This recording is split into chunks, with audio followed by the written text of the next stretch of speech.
가족 문제와 청소년 교육 문제를 전문가와 함께 풀어드리는 공감 다락방.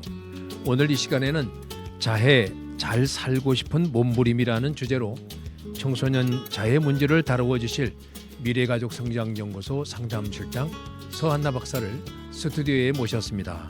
박사님 어서 오십시오. 안녕하세요. 안녕하세요. 반갑습니다. 본인을 좀 직접 한번 소개를 해주시죠. 네, 저는 인천에서만 10여 년 정도 넘게 청소년과 청년을 중심으로 심리 상담을 하고 있는 상담사 서한나고요. 사회에서는 보통 위기라고 불리는 사람들을 중심으로 상담을 하고 있었습니다. 네. 이제 위기 청년과 청소년들 상담을 많이 하면서 제일 많이 만났던 주제는 저한테는 자해와 자살이었던 것 같아요. 네. 네. 자해와 자살을 하는 청소년과 청년들을 많이 만나면서 당연히 한 10여 년을 넘게 상담하다 보니까 그들의 가족들을 만날 일들을 굉장히 많았고 그렇죠. 특히나 부모님들 만날 일들이 되게 많았던 것 같아요. 네. 협력 작업이 되어야만 상담이 가능했기 때문에. 네. 근데 그러다 보니까 그들의 부모들이 제 눈에 어쩔 수 없이 들어오게 되고 그러니까 네. 그들의 삶과 그들의 감정과 그들의 어떤 고통들이 저에게 보여지면서 그들을 더 많이 이해하고 싶다는 조금 열망이 생겨서 박사과정을 진학을 했을 땐 그 자해하는 아이들의 부모님들을 주제로 연구를 하고자 진학을 하게 되었고요. 아직까지도 자해하는 아이들의 부모님들을 위한 질적 연구를 수행하고 있는 연구자이기도 합니다. 네. 청소년 문제, 청년들의 문제는 본인들만의 문제는 아니니까 그렇죠. 네, 가족 모두의 문제니까 공감 로그인이 가정과 자녀 교육 문제를 다루는 교육 프로그램이기 때문에 청소년들의 자해 문제를 다루는 것이 가볍지는 않습니다. 그래서 자해를 하고 자살을 시도하는 자녀를 바라보는 그 부모 마음을 생각하며 이론에 거치는 그런 어떤 논리적인 얘기보다 실질적으로 당사자와 보호자의 마음을 모두 좀 아우를 수 있는 그런 분을 좀 찾는 과정에 우리 서 박사님을 모시게 됐는데 오늘 좋은 말씀 기대합니다. 네, 저도 잘 부탁드립니다. 네. 우선은 자해라는 게 이제 진행자분께서 말씀해 주셨던 대로 자해라는 게 단순한 그냥 우리 개인의 문제라고 치부하기에는 사실 전국적으로 지금 자해 증상을 나타내고 있는 사람들이 많이 증가하고 있어요. 네, 그렇죠. 그리고 사실은 알려진 것보다는 훨씬 많아요. 네. 근데 그런 부분들에 대해서 우리가 아직까지도 사회 전체적으로 자해에 대해서 조금 오해가 있지 않나라는 생각들이 제가 많이 들고 솔직히 저는 그 부분이 가장 네. 속상한 부분이기도 네. 해요. 그래서 좀 질문 드리고 싶은 네. 게 청취자분들께도 좀 질문을 드리고 싶은 게 자해와 자해하고 있는 사람에 대해서 어떻게 생각을 하고 계시나요? 자해하면은 당사자 주변의 사람들로부터 겪고 있는 그런 어려움이나 갈등 상황에서 자신들의 뜻을 관철시키거나 의사 전달이 되지 않았을 때 상대방으로 하여금 관심을 끌어내려고 하는 행동이 아닌가라고 일반적으로 좀 생각하는 것 같아요. 맞아요. 사실 자해하시는 분들이나 그 자해하고 있는 대상자들의 가족들 전부 다 제일 먼저 만나시는 사회적 시선은 저거 관심 끌기 위해서 하는 거다. 네. 라는 부분들이 가장 많아요. 그렇죠. 그러니까 관심을 끌기 위해서 하필 왜 자해를 해? 라는 시선들과 평가가 제일 많아요. 네. 그리고 사실 되게 안타까웠던 거는 관심 플러스 요새 새로 만들어진 게 유행 쫓아간다. 맞아요. 네. 네. 패션 타투처럼 패션 자해라는 용어들도 등장하기 시작했고요. 네. 그리고 아이들도 사실은 자신들이 왜 자해를 하는지 자신들도 정확히 모르기 때문에 왜 네. 자기가 자해를 선택을 했는지 맞습니다. 네. 그러다 보니까 어른들이 도대체 왜 자해하니? 라고 얘기하면 자해하는 대상자들도 본인이 자해하는 게 잘못됐다는 거 알고 있거든요. 그러니까 이유를 댈 수 없으니까 유행이에요 라고 얘기했던 것들이 또 더 그렇게 입증된 것 마냥 퍼진 얘기가 된 것 같아요. 네. 그런 부분들이 되게 속상한 점은 요새 또 SNS 상에서 일반적인 사람분들이 많이 사용하시는 게 우울전시라는 단어가 있어요. 우울전시. 네. 네. 그래서 우울증이 아니면서 우울증인 마냥 자기를 이제 전시한다. 자신의 우울증을 전시한다. 그러니까 그런 용어랑 마찬가지로 사실은 그런 관심을 끌기 위한 거다. 유행 쫓아간다라는 건 자해하는 대상자들에 대해 조금 가혹한 낙인 같은 것 네. 같아요. 네. 우리나라에서 자해 문제가 이제 사회 문제로 이슈화된 것이 이제 오래되지 않은 것 같은데 잘못된 표현이긴 합니다만 어른들이 청소년 자해 문제를 유행이라는 표현을 하면서 문제의식을 이제 갖기 시작했는데 전문가로서 청소년 자해 문제를 어떻게 바라보고 계십니까? 사실 이제 자해 문제가 우리나라에서 굉장히 대두되기 시작한 건 2018년부터예요. 네. 근데 그 2018년도에 그 문제가 왜 대두되기 시작했냐면 어떤 프로그램 방송에서 굉장히 유명한 래퍼가 나와서 그 곡의 가사에 자신의 자해와 이런 자살 사고와 이런 부분들에 대한 거를 이제 가사에 녹여내서 오픈했어요. 네. 자신의 상처를 오픈하기도 했고, 그러니까 그 이후로 많은 유명 연예인들도 자신들이 자해를 했었다라는 과거를 오픈하시기도 하셨고, 그러면서 점차 이제 의사들의 연합과 저희 심리계 쪽의 연합과 이런 상담계 쪽, 교육 쪽에서도 큰 포럼이 2018년도에 되게 많이 열렸어요. 네. 그래서 전국적인 단위의 어떤 큰 학술대회 포럼 이런 것들이 열리면서 되게 자해에 대한 관심이 급증했었죠. 그리고 그때 자해 관련된 다큐멘터리도 되게 많이 나왔었고요. 어떤 방송들, 어떤 토크쇼나 어떤 방송들에서도 자해를 주제로 한 방송들이 꽤 많이 네, 저 기억에도 나왔었어요. 맞습니다. 예. 예. 근데 저는 사실 2015년 정도부터 자해하는 친구들을 전문적으로 집중적으로 만났던 것 같아요. 그래서 2018년도에 그 자해에 대한 관심이 막 급증하는 여러 가지 막 이런 것들이 생겼을 때 솔직히 저는 좀 기대가 있었던 것 같아요. 네. 이제 드디어 자해에 대해서 좀 제대로 사람들이 사회적 시선이 달라지겠지? 사람들의 관점이 달라질 수 있겠구나라는 기대가 생겼는데 오히려 그런 것들이 방송에서 다뤄지고 나서부터는 사람들이 유행을 쫓아간다는 게 그때부터 생기기 시작하더라고요. 네. 오히려 그래서 네. 변질돼서 자해에 대한 어떤 제대로 된 이해나 그들에 대한 제대로 된 관점으로 변한다기보단 오히려 그냥 사람들이 다 이제 관심 갖기 시작하니까 관심 받으려고 오히려 유행 쫓아간다라는 식으로 변질된 관점을 오히려 생성하게 되는 거 보고 사실 저도 그때 좀 많이 좌절했었습니다. 근데 그렇게만 좌절할 수만은 없었던 건 저는 계속 만나야 하잖아요. 자해하는 대상자들과 또한 그들의 부모들을. 그래서 제가 그때부터 연구를 시작했던 것 같습니다. 네, 저 기억에도 그때 당시에 세미나 또 포럼에서 어떤 여자 고등학교 학생이 나와서 발표를 하면서 성인들이 갖고 있는 청소년들의 자해 문제에 대해서 그저 간단하게 유행으로만 치부하는 것에 대해서 굉장히 아주 좀 불만을 분노를 토출하는 모습들을 제가 본 적이 있는데 사실 자해를 하는 사람들의 수는 실제 조사된 것보다는 노출되지 않는 사람도 꽤 많기 때문에 이 현장에서 청소년들과 그 당사자들과 부모님들을 만나면서 청소년 자해 실태에 대해서 우리 서 박사님께서는 어떤 느낌을 갖고 계세요? 실태가 어떻습니까? 사실 우리나라에서 자해를 하고 있다라고 이제 통계적으로 정확히 발표되고 있는 거는요. 10대, 20대만 전체 인구 수의 10%가 넘어요. 네. 그러면 사실 밝혀지지 않은 인구들은 더 많다는 건데요.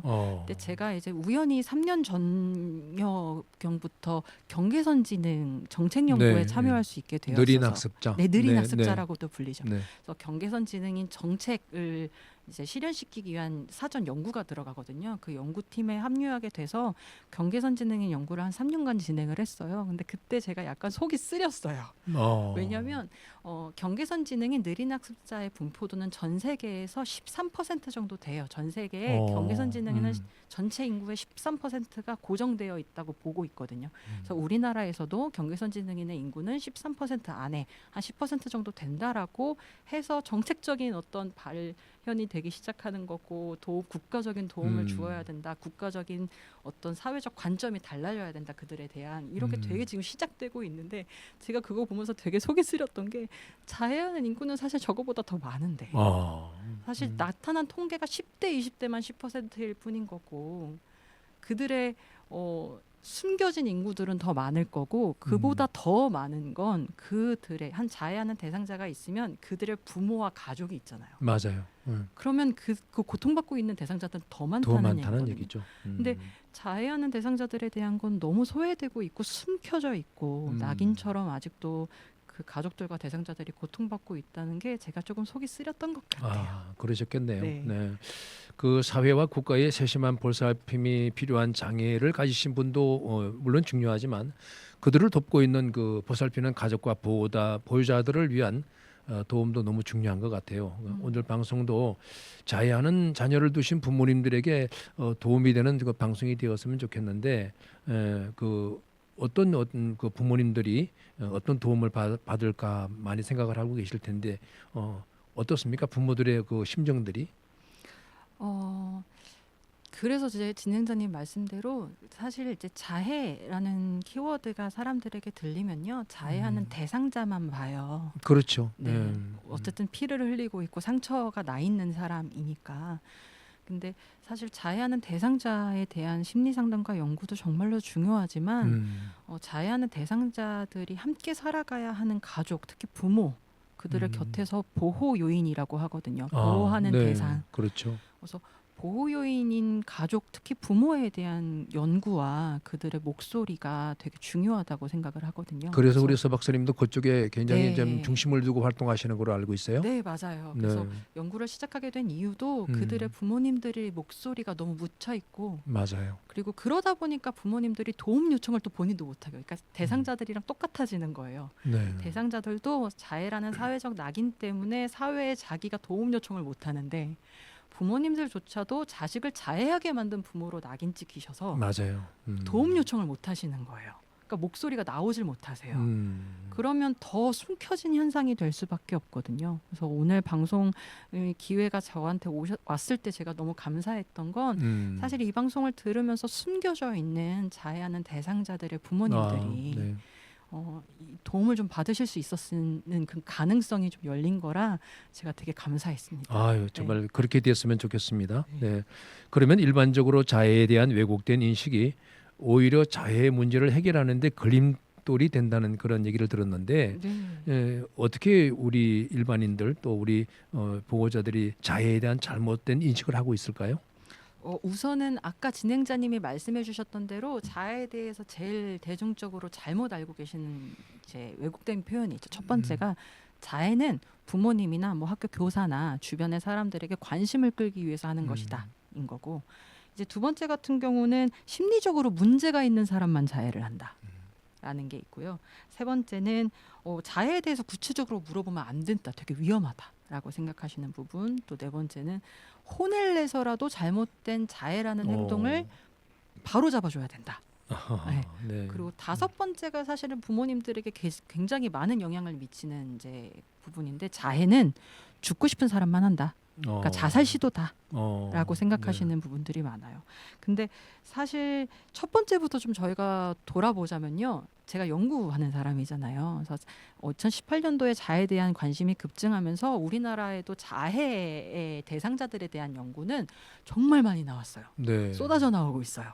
그래서 자해 대상자들에 대한 연구가 많이 쌓였기 때문에 어떤 데이터들이 좀 많이 쌓여 있는데, 그 데이터들을 들여다보냐면요, 자해 대상자들 중에요, 사회적 관심을 끌기 위한 정말 그 목적 하나만으로 자해를 시작했던 인구가 몇 퍼나 될 것 같아요? 몇 퍼센트나? 글쎄요. 한 3%밖에 안 돼요. 아, 그래요? 네, 자해 대상자들이 100%라면 그 중에 3%밖에 안 된다는 얘기예요. 네. 그래서 관심을 끌기 위한다라는 거는 되게 왜곡된 정말 인식인 게, 자해하시는 분들은 자신의 자해를 전시한다고 표현하시거든요. 왜냐하면 뭐 SNS에 자해 사진을 올리는 것들이 맞아요. 사람들한테 많이 알려져 있다 네, 보니까 네. 도대체 왜 그래? 이렇게 하면서 이해를 못 하시는 거죠. 왜 자해를 전시해? 되게 막 관심 받고 싶어 하는구나, 이렇게 왜곡된 건데, 사실 그건 자해하시는 분들에게, 연구 참여자들에게 이렇게 여쭤보면 상담 과정에서도 얘기하는 건, 내가 자해하는 사람이라 제가 자기가 잘못하고 있다는 걸 알고 있잖아요. 근데 자신의 고통을 공감대를 형성할 수 있는 게 같은 자해하고 있는 대상자들밖에 없는 거예요. 그러니까 네. 같이 자해를 한다라는 걸 인증함으로써 서로가 서로에게 공감대를 형성하고 연대를 형성해서 서로 위로를 하고자 하기 위함인 거지, 내가 일반적인 사람들한테 자해를 전시해서 나 이렇게 힘드니까 나 빨리 우쭈쭈 해줘가 아니거든요. 네.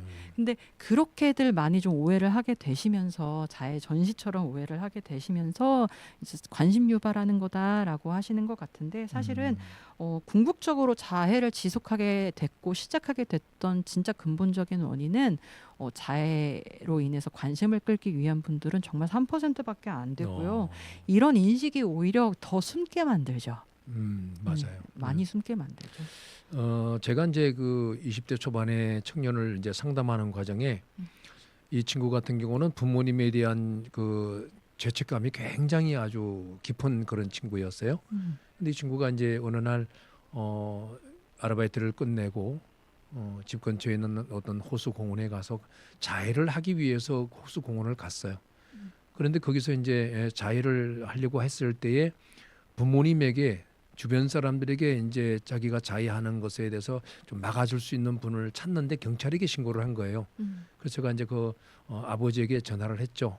아들이 이렇게 자해를 하는 이유가 뭐라고 생각하느냐고 물었더니 그 아버지가 대뜸 하는 말이 뭐 관심 끌려고 그러는 게죠라고 이렇게 말을 해서 너무 내가 속이 상했던 기억이 있는데 맞아요. 맞아요. 정말 이렇게 아니 거의 대부분의 그 자해를 하는 자녀들을 두신 부모도 초기에 또 그리고 일반적으로 많은 사람들이 관심을 끌기 위해서 자해를 한다는 그런 인식들을 가지고 있는 것 같은데 결코 문제 해결에 도움이 안 될 것 되죠. 같아요. 네. 네, 또 어떤 왜곡이 있을까요? 우선은 두 번째로 이제 제일 많은 왜곡 많이 가지고 계시는 게 자해할 정도면 와 심리적으로 엄청난 질병이 있나 보다 문제가 있나 보다. 그러니까 심리가 문제가 있으니까 자해를 하겠지예요. 네. 근데 이 심리적 문제라는 것 자체가 좀 우리나라에서 되게 왜곡된 인식이 있는 게요. 우울증이나 불안장애, 그러니까 뭐 공황장애도 요새 많잖아요. 그게 되게 큰 문제로 네. 인식이 되어 있으신 것 같아요. 그러니까 어찌 생각하면 사실 전문가들, 정신과 의사들이나 심리 전문가들은 우울증, 불안장애, 공황장애 같은 것들은 일반적인 사람들이 얘기하는 정신병의 영역은 저희한테는 정신증이라고 불리거든요. 그렇죠. 근데 우울증이랑 불안장애, 공황장애는 신경증의 영역이에요. 신경증이라는 건 우울증을 흔히 미디어에서 제일 많이 얘기하는 게 마음의 감기라고 부르잖아요. 마음의 감기. 예. 맞아요. 감기는 누구나 걸려요. 그럼요. 안 네. 걸리는 사람이 없어요. 면역력이 약해지면 누구나 걸리는 거거든요. 그래서 이 신경증은 누구나 걸릴 수 있고 심지어 전문가들은 자신도 걸릴 수 있다라는 거를 항상 염두에 두고 있는 것이에요. 근데 그런 부분들을 마치 되게 큰 정신병으로 인식하고 있는 것부터가 저희가 좀 왜곡된 인식인 것 같아요. 예를 들면 이번에 또 초등학교에서의 그 문제도 저희 심리학계 쪽에서는 되게 약간 속상해하고 있는 부분인데요. 우울증이 있기 때문에 살인 사건이 일어났다.